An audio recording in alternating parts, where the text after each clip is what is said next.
it wasn't until pretty recently that I was aware that there had been a redo of Dragon Rage, which I knew from the 1982 Dwarf Star Games game, but I realized probably late to the game that it had been reissued, and I was lucky enough just now to do a trade for this game, and it was reissued by Flatline Games in whatever date I put up on the video. I can't see it here right now. And I got it in shrink, well, not exactly shrink wrap, but in the original plastic from the paper. This is described as dragons, orcs, giants, trolls, rocks, and various other magical creatures relentlessly attack the walled city of Isirian. One player defends the city while the other attempts to destroy and burn it to the ground. Dragon Rage is a good introduction to hex and counter wargaming with a very strong theme and deep yet simple gameplay. There's a lot of stuff in the box, and I'm just going to take a look at it with you right now. All right, well, I took it wasn't exactly shrink wrap, this plastic wrap off of it here, and just pulling in here to show you the credit on the side of the box and the indication about playtime, etc. And we're going to open it up. It really is quite heavy. It really is very heavy. Partially because we have a nicely mounted map. It's going to be double-sided and not that big, which is actually a good thing for me right now. This is the familiar side, familiar to those of us who know the original game, and this is the walled city side, and then there is an additional side, a newer side with countryside map. This is the orc settlement. It's a little hard to see. There we go. You can see some of the detail there. Nicely mounted map. And what else do we have? We've got the game manual, and I've seen this online. I haven't really read through it yet. This obviously does differ from the original, if you're familiar with the original.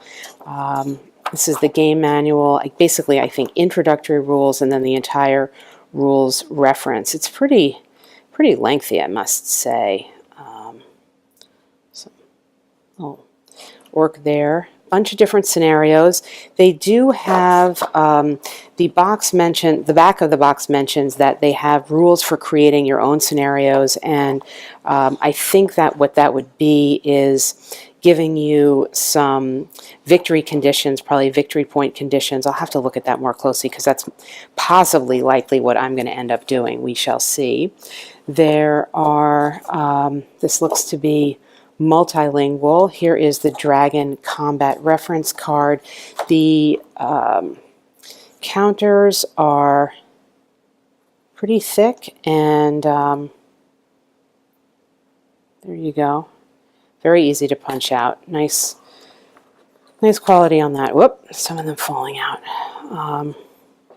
Obviously no need for clipping or anything there. It's very, how will I say it, gamey looking, as opposed to wargamey looking, if you know what I'm saying, in terms of traditional, stereotypical hex and counter games. These are some destruction markers that will indicate victory points.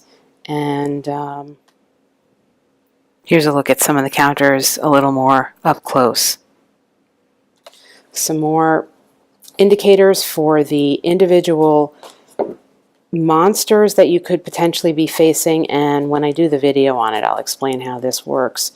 Of course, the dragons with the various body parts that can take separate damage and inflict separate damage, and a worm you've got here, and even a T-Rex or two, and a sea serpent.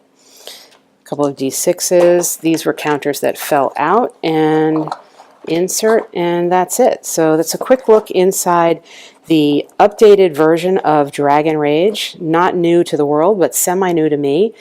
Definitely new to my household because it just arrived today, but I'm looking forward to getting into this redo of a game that I had known for many years ago. That is Dragon Rage from Flatlined Games.